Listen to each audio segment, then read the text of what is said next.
Leading a startup team, whether you're delivering a sugar rush, stocking coffee, or getting a regular delivery of snacks, Office Depot has solutions that fit every startup culture, from getting those first business cards and stationery to ordering fleece pullovers with your new logo. To learn how Office Depot and the California Technology Council have partnered to bring you savings on all of these startup essentials and more, go to californiatechnology.org/member benefits. I'm Daniel Levine, and this is the Bio Report.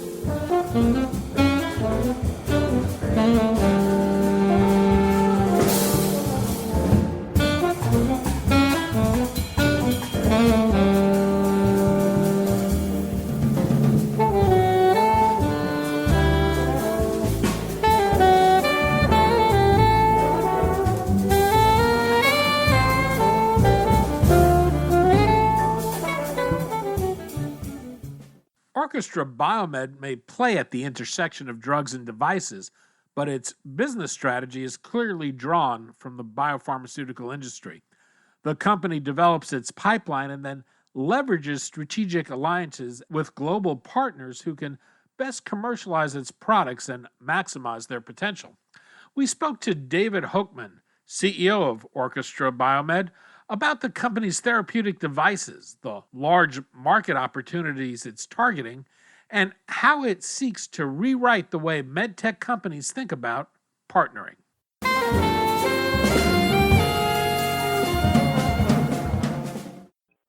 David, thanks for joining us. Thanks, Danny. It's great to be speaking with you. Thanks for having me. We're going to talk about Orchestra BioMed, life at the intersection of MedTech and biopharmaceuticals, and your recent financing events. Let's start with Orchestra more broadly, though. How do you describe the company? So it's a great question. It's something, since we founded the company and started this business model about a year and a half ago, we spent a lot of time on, because it's not an easy answer, but these days really we're describing ourselves as a strategic development partner to market leaders in the medtech space. We are a biomedical innovation company, and at the core of what we do is the development of high-impact products for really major unmet needs in large markets, major medical conditions. Our lead products focus on artery disease, the number one killer in the world, and hypertension, the number one contributing risk factor. But our business model really, and I started with the strategic partner to industry, is about really enabling we think, more capital efficient, the more successful realization of these products, bringing them to patients and to physicians through strategic partnerships with established commercial market leaders, and where we're going to share the risk and share the rewards, share the challenges of development and commercialization. And we think that's really, at this point, the key differentiator and something novel that we're bringing to the medtech industry that we think is an important innovation in and of itself, in terms of being able to do a better job of advancing a pipeline of products and really seeing those products get where they need to go, which is to the market. The company's product lines have traditionally been considered medical devices. These are devices, though, that have therapeutic purposes. Do you think there's a valuation or opportunity penalty for being thought of as a medical device company? Well, I think that's a great question, because while healthcare innovation itself encompasses biopharmaceutical development, developments in gene therapy, medical technology, medical devices traditionally, as you're talking about, and more recently, I think, great advances in digital health. All of those different types of innovations, I think, are thought of differently in terms of business model, pathway to value, and valuation.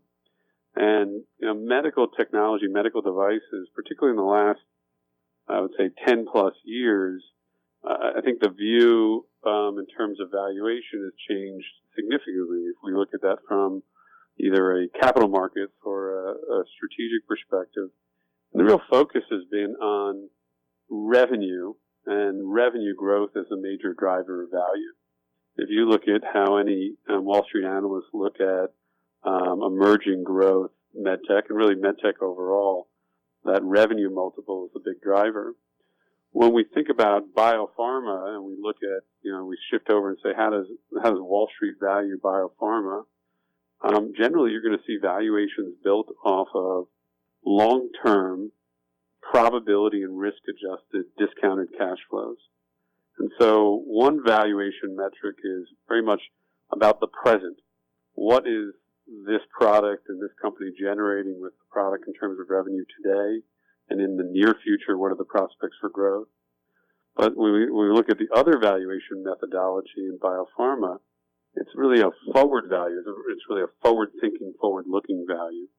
And the potential of the product, I think, is captured much more in that long-term DCF.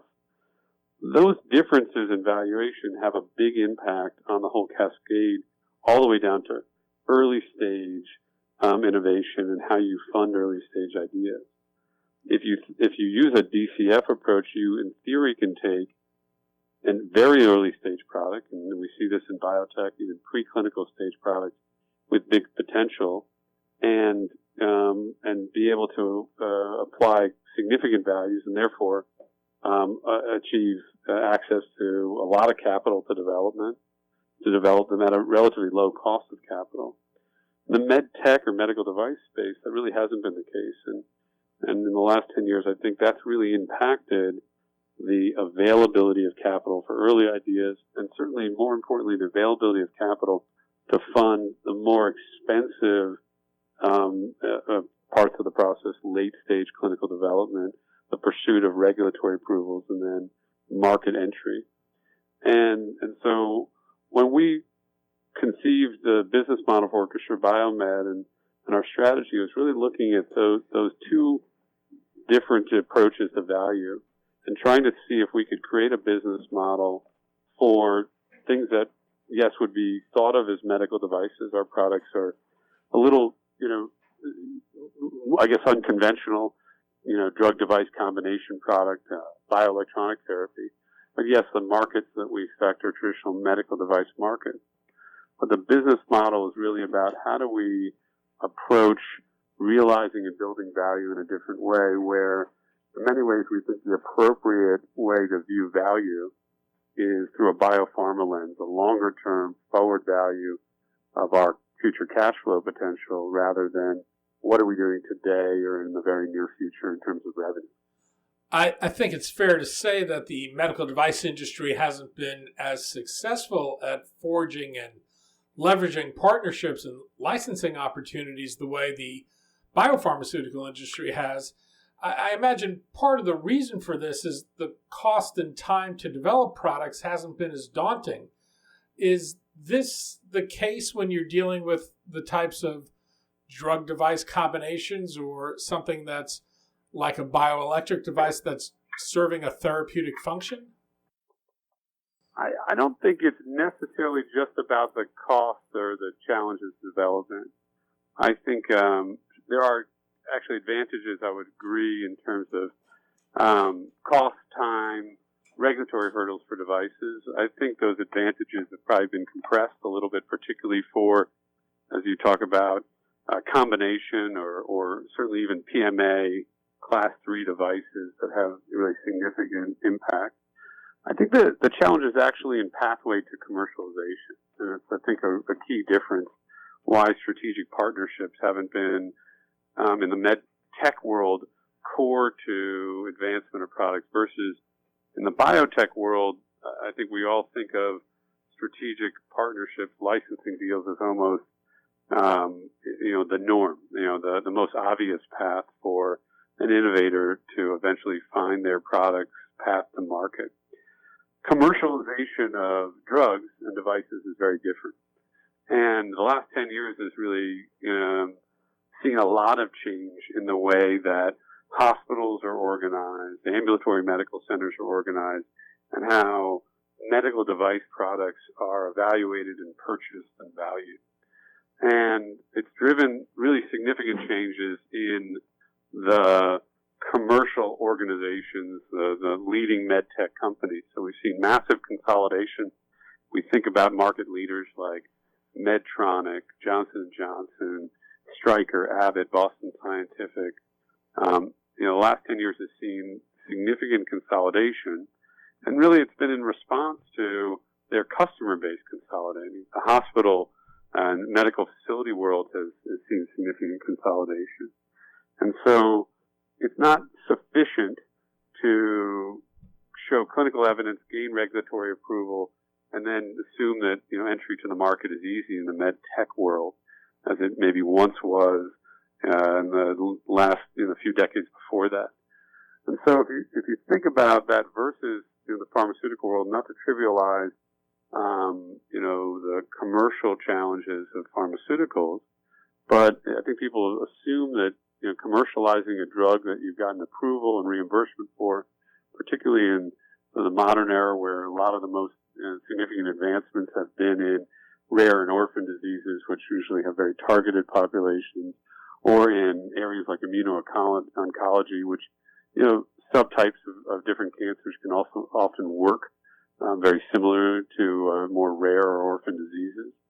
So targeted commercialization makes it a little easier. You know exactly who your customer is, and once you get over that difficult development hurdle, the path to commercialization is straightforward. And so the value driver is, can you show the evidence needed to do that? In MedTech, it's different. And so commercial development, kind of the phase right after approval, is almost like, I kind of think about that like what you need often do with a drug, which is that phase 3 trial. And it's become an added phase of development that's really been, I think, the most difficult phase to get a promising product to kind of a proof point of value. And that is really, the thing that got us thinking about how to look at partnerships. And when you stop and think about it, at least for some products and some markets, the idea of a smaller company that's really good at innovation and product development aligning with an established commercial organization to tackle that those critical late stages of both product and commercial development just makes obvious sense. You think about a product in our portfolio that has been our first major partnership called the Virtue sirolimus-eluting balloon. We see Virtue as a future workhorse product that can address very significant unmet needs that are large procedure markets in both coronary interventions and peripheral interventions. But those procedures that Virtue can address happen in cath labs and hospitals all through the United States and all through the world, in fact. And so as a small company thinking about developing the product, needing to get the product through clinical trials and regulatory approvals, and in fact do that for multiple sub-indications, and then having to think about commercializing and providing a product that would be desired by hospitals all over the world, that's a very daunting task. And so as we thought about that product and some of the other products that we had in our, that we wanted to assemble in our portfolio, as we think ahead to products that would work in this model, it's really when you see a very big market, which is difficult to access, it makes a lot of sense for a small company to figure out a way to align with a bigger company that's already positioned in that commercial market. The bigger challenge is how does that alignment happen, and how does a small company or an innovation company that's been funded perhaps by venture capital or private equity basically create a value proposition to shareholders that a long-term partnership where the value drivers ideally are a participation, a royalty, or a revenue share in the long-term future value of a product, how is that going to drive kind of a return for your shareholders? And that's, I think, something that we thought a lot about. Once again, when you contrast the biotech world to medtech, a regular path to realization and liquidity for private investors in biotech company is the IPO in the public market. There are more than tenfold, and it might frankly be 20-fold, the number of IPOs for biotech companies as there are for MedTech. I think up until these statistics, I don't know quite as well for the last year, but up until early 2018, there had been only 32 IPOs since 2011. In the period 2011 to 2018, 32 MedTech IPOs. And I believe there was upwards of 400 to 500 IPOs, biotech and at the same time. So for MedTech investors, acquisitions, M&A was really the main way to get exits. There weren't a lot of those, frankly, in that same period of time either. So if your investors are looking for a return, and the public markets are hard to access, and in fact, the public markets, there's been some, a bit of a resurgence in MedTech IPOs in the last few years, but still driven by those companies that have been able to cross over to revenue generation. So if you are a promising therapeutic device or medical device product that is in that in-between stage of clinical proof and commercial proof, and you don't generate revenue, and we go back to the question of, well, multiples are driven by revenue, are you totally worthless? That didn't really make sense to us. And we felt that if instead we could think about and create a company that was designed to do its development and designed to do partnerships and participate through those partnerships in long-term revenue streams, and that we could be viewed, therefore, and valued as based on our cash flow, that the path to liquidity and value would be eventually through the public market. And that would be an efficient way, and that, frankly, the company that we're building could thrive over the long term, not just around one technology, but around the process of developing multiple technologies. Does that make sense, Danny? Yeah. The deal you mentioned with Terumo included a $30 million upfront payment and a $5 million equity commitment. What has this allowed Orchestra to do, and what are you giving up in exchange for that? Yeah, so and it's broader than just those payments. So philosophically, we think, any product future value is an opportunity to both share the risk and the burden as well as the rewards. So, yes, there was a $30 million upfront payment and investment, but a lot more than that. What the partnership really solved for us, going back to some of the comments I made earlier, is how now working with Terumo can we maximize the realizable potential of the virtue sirolimus-eluting balloon in this very large field of interventional cardiology, coronary and peripheral interventions. And, we believed very strongly in the product for a long time, and it's a differentiated product. Just to take a moment to create the context, it's the only non-coated drug-eluting balloon. We have spent our time focusing on how do we encapsulate and protect this proven drug, sirolimus. It's the gold standard. It's been in millions of patients, and we know it prevents restenosis. How do we combine that with another known, balloon angioplasty? But for the drug, we needed to solve how do you get long-term tissue residence and bioavailability. We did that really in actually a pharmaceutical approach, and we combined it with a microporous balloon. We actually deliver at the time of inflation the drug through very small micropores in the balloon. There's no surface coating, no drug to be lost in transit. And we've demonstrated both in preclinical and clinical really the best delivery and the needed delivery over time of the drug to get the best results. So we think that differentiation creates advantages that can be durable and that over the long term can give physicians what they're looking for in a number of indications where they'd prefer if they can avoid using a permanent implant like a stent and get the same type of outcomes. They'd prefer to use that, to leave nothing behind.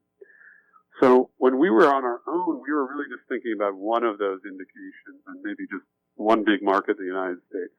By partnering with Terumo, we are now together thinking about the whole world, key markets, the U.S., Japan, China, Europe, and all of those global opportunities. And we're also thinking about multiple indications. So what we said, what Terumo's committed alongside us is we're going to pursue coronary indications like in-stent restenosis and another bigger indication, small vessel disease, key peripheral indications like below the knee. We have FDA breakthrough designation for ISR and for below the knee. And Terumo's upfront payment is going to help us. We need to execute the first of those studies, which will start next year, the coronary in-stent restenosis study. But they've committed to support, outside of that upfront and milestone payments they'll pay in the future, the other studies. So they're going to lead execution on in-stent restenosis and small vessel disease and BTK in Japan, on small vessel disease and BTK in the U.S., for example. So beyond the payments, they're also taking on key responsibilities. Our product, because of the way it works, has two distinct supply chains. They've taken on the device supply chain, which is 100 years of expertise at Terumo in terms of manufacture of medical devices, and overseeing that.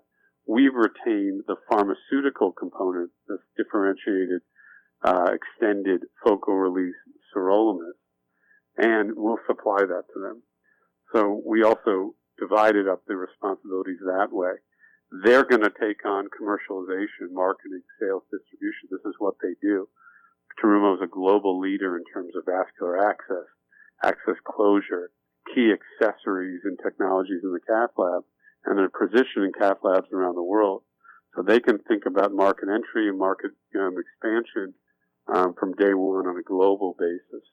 So they're playing to their strengths. We're focusing on our strengths. And so a lot of those go beyond just the upfront payment. So yes, we got an upfront payment that really has energized the program we need to be responsible for. We can earn milestones. And then, but we now see a path to the full potential of the product. And then I guess the most important component for us is that we have a long-term and significant interest in the revenue that, we expect that Terumo can generate with this product, both through a royalty interest and through the supply of the drug. So we have significant incentives to work with them and collaborate with them and to see them be as successful as possible with this product. And I think that's the key to partnership, is having the right alignment of interest and the right combination of resources, strengths, and positioning, and having a vision to take advantage of those shared strengths over a long period of time. If we are right and virtue becomes as important a product as we expect it can be, then our shareholders, along with Terumo shareholders, will be benefiting in an increasing way year over year, not just through a transaction. An M&A deal is essentially one company handing its opportunity, its future rewards, its future risks to another, and that's the end of the transaction. A partnership is about trying to develop those rewards over the long term, and everyone sharing in it. So we're excited about that, and I think as we progress more of how powerful this partnership is, and how powerful the partnership can be to realizing the potential of a product like Virtue is going to become clear. You're also developing a bioelectric device for high blood pressure and other indications. This is your Backbeat device. How does it work? So it's exciting. We call the therapy Backbeat cardiac neuromodulation therapy. And inherent in that name is really two components. So bioelectronic medicine is a really exciting area, and I think we're going to see increasing application of essentially electrical stimulation of the body to create therapeutic effects. But the most established method of bioelectronic medicine is cardiac rhythm management devices, implantable devices like pacemakers, implantable defibrillators, cardiac resynchronization therapy. These are devices that have been implanted for patients, in some cases for decades. Large established commercial markets dominated by companies like Medtronic and Abbott and Boston Scientific, where you implant a device then with currently wired leads into the heart. We're now seeing the emergence of leadless devices. But these devices deal with both rhythm disorders as well as, in the case of CRT, treating problems like heart failure. And so our cardiac neuromodulation therapy, Backbeat, works on that type of platform, and it stimulates these same pathways, but in a different way to achieve really a long-term effect that's only enabled by neuromodulation. In this case, we're tackling really the biggest medical problem in the world. In fact, broadly, we're not going to tackle all of it. We're targeting very specific patients, but hypertension or high blood pressure affects over 1.2 billion people worldwide. And it's the number one contributing risk factor for mortality. It drives heart attacks, strokes, progression to heart failure, progression to kidney failure. It's a significant morbid mortal event. And it's a tough condition to treat. It's in some ways a lifestyle disorder, a disease of aging. And currently we really use medication to treat hypertension.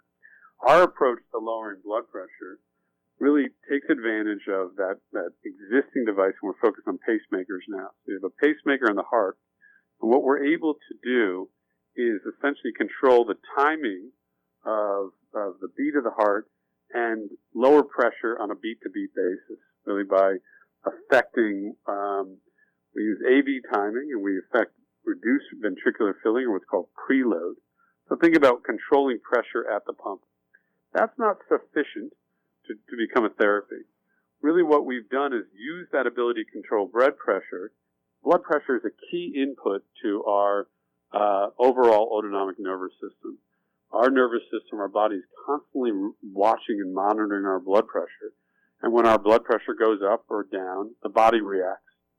So since we can control blood pressure, what we've learned, developed IP, and now applied a therapy to, is how we can use that input and all of the endogenous or natural systems that are monitoring it to essentially lower pressure and train the body using that algorithm to accept lower pressure over the long term and actually adjust itself to now a new normal of lower blood pressure. So we first implanted patients with this therapy. Our first patient was implanted about 6 years ago. Our first study had 2-year follow-up, very significant reductions in ambulatory and office cuff pressures that we showed over 2 years, great safety profile. And we've actually followed patients now anecdotally out to as long as 6 years. In September, we presented late-breaking results at a big conference called TCT, where we showed in now a double-blind randomized study that we could demonstrate a statistically significant improvement in what's really the gold standard for measuring systolic blood pressure, 24-hour ambulatory systolic blood pressure. So this is not just one reading. The patient is wearing a blood pressure monitor for a whole day, and you're taking readings throughout the day, getting that whole pressure profile. We lowered that systolic number. That's the first number. It's really the number that drives those key events that we worry about. We lowered it by 11 millimeters of mercury. You think about that, that's really a whole risk class. Usually you would need at least 2 medications to achieve that type of result. And the differential to the control group was 8 millimeters of mercury, and as I said, that was statistically significant. It's a relatively small trial, so this is, you think about this if it were a drug as a phase 2 trial, 50 patients, and so we're really encouraged to see that strong a signal of efficacy. Our safety results were promising, and we're working now towards a pivotal trial, but once again, we want to do that with a strategic partner. Well, is that the plan to do what you've done with Terumo and find an analogous partner to advance and commercialize the product? We think it's a logical step and something we'd like to do. Once again, the therapy can be thought of as integratable software, or really would be firmware, into a dual chamber pacemaker. So our strength has been developing that intellectual property and the therapy and getting the evidence that I described, or at least mentioned briefly. But there are a number of companies that are market leaders in terms of the hardware and the device technology, and are actively in the market treating patients with devices like pacemakers. In fact, the patients we've treated all already needed a pacemaker. What's interesting is we had market and a really great place to apply this to a high-risk population. over 70% of pacemaker-indicated patients, so there's about 1.1 million pacemakers implanted every year, about 70% of those patients already have hypertension. They tend to be older. They clearly have comorbidities. They have hypertension and a need for a pacemaker. Most of them have other comorbidities. And they're high-risk patients. And so what's been attractive about this as an initial population is they already need the implant. Our Moderato device functions both as a backbeat CNT device as well as delivers standard pacing. So we could take our therapy very easily, partner it with a market leader, integrate our therapy onto one of their existing approved premium market leading devices.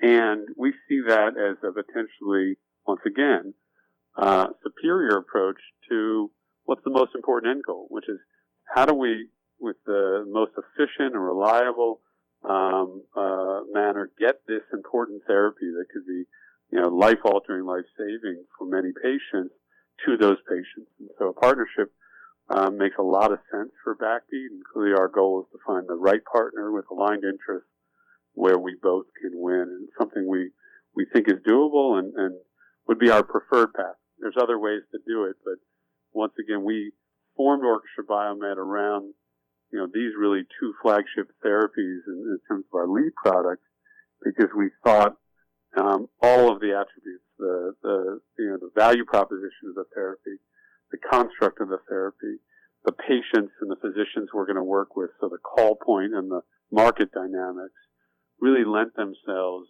to our business strategy of strategic partnering. Going back to our earlier conversation, in the medical device world, we think, for the right products in the right markets, strategic partnerships can be a better way to do it, a better way to balance the risk and reward. It won't work for everything. These are an important element about Backbeat and Virtue is they are high value, high impact products where there's enough value where we can share in an attractive way where the opportunity we think is going to still be very attractive to our partners.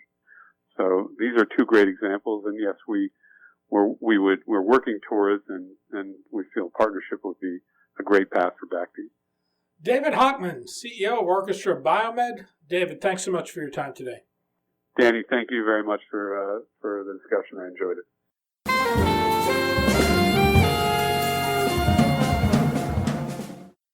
Thanks for listening. The Bio Report is a production of the Levine Media Group.